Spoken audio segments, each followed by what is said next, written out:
Namaskar. Amma Bhagavan Sharanam. My name is Dr. Sunil Joshi.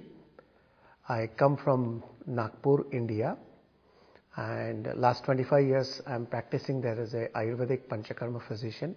I am MD in Panchakarma, and also last 20 years I have a clinics abroad, like in United States and some places like Switzerland, France, and of course in United Kingdoms. And I travel around the world almost 6 months a year. Almost last 20 years I am doing this and promoting my science of Ayu, that is Ayurveda. And during this journey of Ayurveda, I realized that the physical body, how much you try to fix it, is still constantly changing and constantly deteriorating. This instrument is not getting anywhere close to balance. And I realized the component of that definition of Ayu, which says that the knower, that is Atman, is the controller of this Sharira. And as a doctor, I never made that link between the knower and between the Sharira. So, because I'm a doctor, I'm thinking I know physical body, I can fix the physical body. So I don't need to worry about that Atman part, which is not even there to see. How can I know about it? But my science talks about it. My Samhita talks about it. So finally I dipped into it. And I started learning sutras and started understanding information. And there I found one thing, that there is a state explained in Charak Samhita called Sharirasthana, Jivana Mukti, where you practically,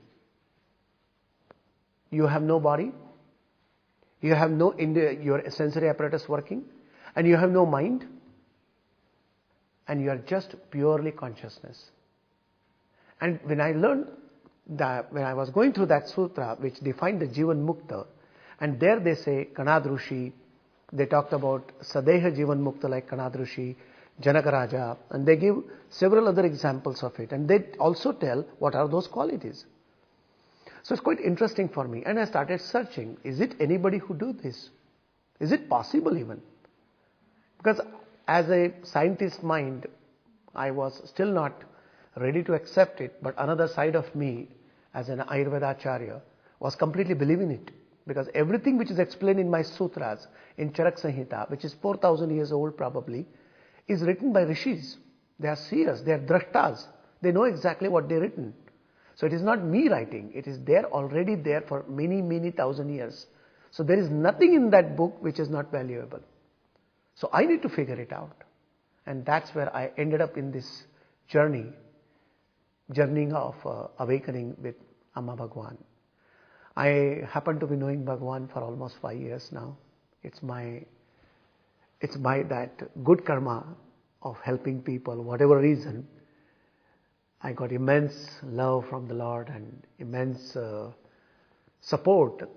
But I still was searching how this awakening state can be. Is it something really possible? Because I did my processes with the Lord, but because I was so connected with my world, of my practice, traveling around the world, constantly running around, He said that to me, I have Antaryamin active inside, but I couldn't see it, I couldn't feel it. And I wanted to feel that state. So one day He said, Sunilji, you have to stop somewhere and really go through the process. And I'll show you. I said, okay, here I am. And then the first day I get this information that, okay, remember this very carefully. Your thoughts are not your thoughts.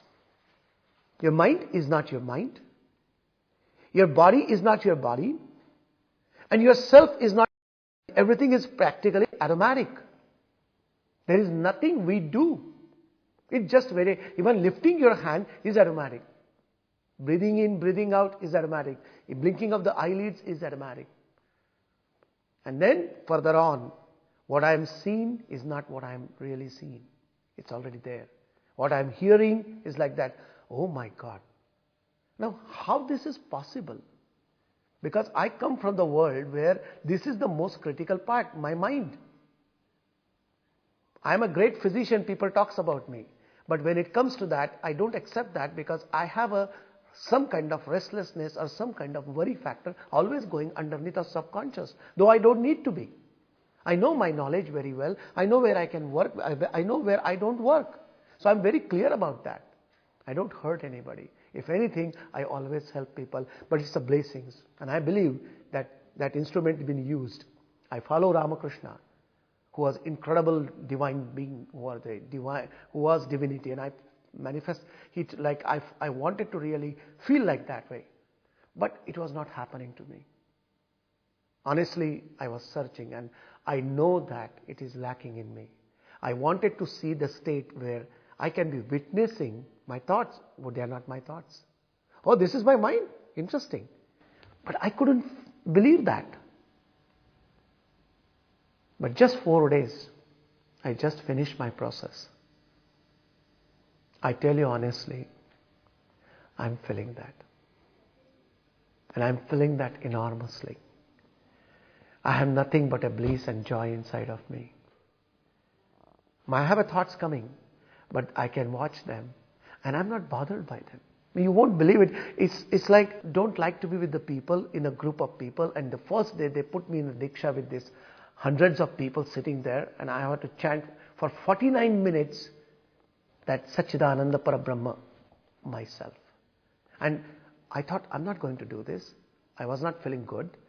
And I started chanting it, but because my wife was chanting, my daughter was chanting, so I started doing it. In a few minutes, I was gone. It was incredible that I was doing it 49 minutes, sitting around hundreds of people next to me, and there was a boy using a bottle, beating my chair from the back all the time, playing it, bothering my chanting, but it did not make me any reaction. And that's the first time I realized something is changing in me. I realized, oh my God, this is not me. Because I don't like people bother me. When I'm going in a train or I'm in a flight and somebody cried, I get upset. Oh my God, now I have to go traveling with this kid who's going to fly with me for 16 hours crying loud. But that's kind of I was conditioned, and now suddenly my conditioning was gone. And then in the evening, after the process, I got a call from my brother, some business call, and some things he told me. Apparently the things which is supposed to be happened didn't happen. My usual reaction will be I'll get fearful and try to make several calls to fix the problem. This is what I do. I feel I fixed the problem. And look at me, what I did. I just looked at it. I told him, okay, fine. Don't worry. We'll figure it out tomorrow. Now I want to take rest. And I turned off the phone. I didn't even bother to think about it. And after that, I went to bed. I woke up at 4:30 in the morning. It was very early. And as soon as I woke up, the thought process started moving. Interestingly, I was not chasing that thought process. I was not reacting with that fear of, oh my God, somebody was supposed to pay me, has not paid me. This is a big thing. Money is always a big issue for all of us. Everybody is always insecure about it. How much money we got, irrespective of that. And here I got the message that check got bounced because it was a foreign dollar check or whatever. So I should be panicking. I should be calling my office in the United States. I should be calling that person. I should be getting mad on those persons and figuring out what's happening, all this, because this is the worldly life all about it. And apparently, I didn't make a single phone call. I said, let it go. If it's supposed to come to me, it will come. Maybe it bounces, maybe the person will realize and send it back to me. So what? If I don't get that much money, I'm going to be on the road? No, I'm fine. Why should I worry about it? But this never happened to me before. So I could watch my thought, but there was nothing there which I can follow, chase that. Then I had that fear of anxiety reaction, like my mind plays with me. It was there, but I was not following that mind. Wow, something changed. And then I'm going through this process. I was in extreme pain, my every cell of the body hurting. And after that, I was walking with like a heavy wooden log. And I came out, got on the bed, sat, just slept. Woke up, went to my Mukti Diksha a little late in the temple. And then, after that Diksha, completely gone. And I did not felt even my physical body is existed. I felt like that. I saw that beautiful moon. I thought, why not I just go and jump on it?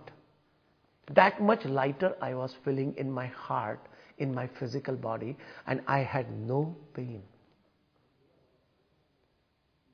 Means in the afternoon, I had to put a pain balm on my back because my back hurting, excruciating nerve pain was coming, and everything disappeared just in few hours of process. And this is third day, second day only. And then third day, I went through the whole process again, and suddenly I realized I'm no more reacting. I'm no more bothered about it. I'm not asking for whether my food is coming. Or otherwise, I'm always worried, oh, breakfast is not come yet. Oh, now I'm supposed to get lunch, what time? Now, if I go to process, my lunch doesn't come, what happens to me? And then I get hungry in the middle of the night, what happens to me if I don't have a food? Nothing is bothering me.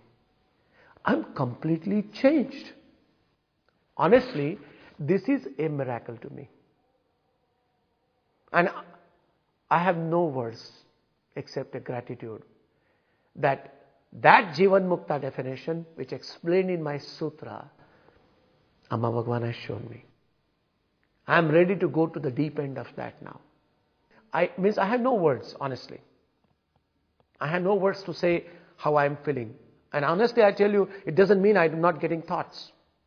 My mind is not there or something. Oh, it's doing its work. But I'm not reacting to that. I'm not a slave of my mind, which is what I was looking for.